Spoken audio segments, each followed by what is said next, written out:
Howdy, folks. Learning to wait on God. I used to think that waiting meant nothing else to do, hands folded, breath suspended, hoping something moved. I thought delay meant distance, that silence meant no more, that closed doors meant rejection and answers kept offshore. But waiting isn't empty. It isn't wasted air. It's the quiet place where roots grow deep while branches look bare. Waiting is a training ground for trust without applause. It's where the heart learns steady steps without demanding cause.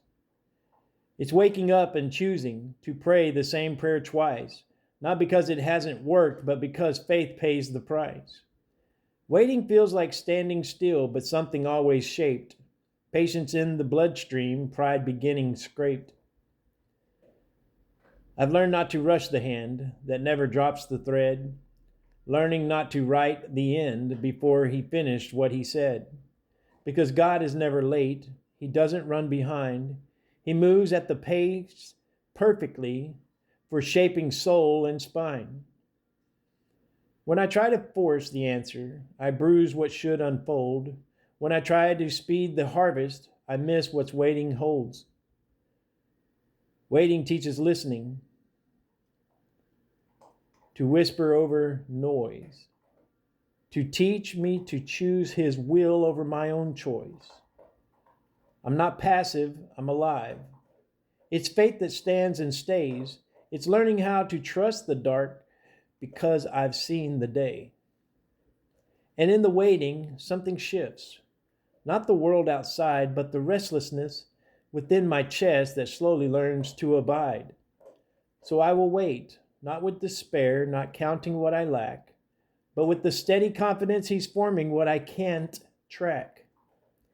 Waiting is not losing ground, it's strengthening the core. It's knowing when the door swings wide, I'll be ready for more. So I breathe. I stand. I hold the thread, not because I see ahead, but because I trust the one who always does. And that is how I learned to wait on God.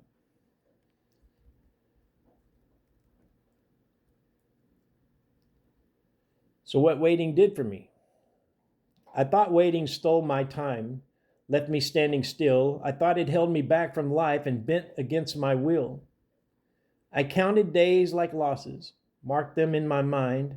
I called it being overlooked, being left behind. But waiting wasn't empty. It wasn't wasted breath. It wasn't God withholding good or leading me to death. Waiting stripped the noise away, quieted my demand, took the frantic from my grip and softened up my hand.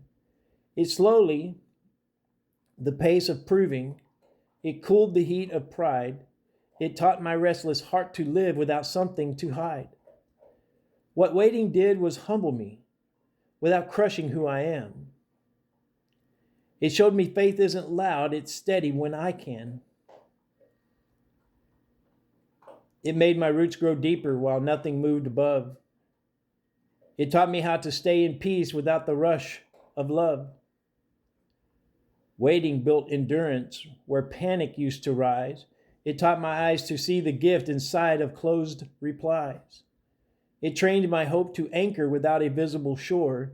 It made me stronger in the quiet than I'd never been before. I don't rush like I once did.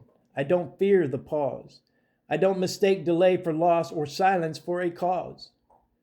What waiting did was form in me a trust that doesn't shake, a confidence in unseen hands that don't forget or break.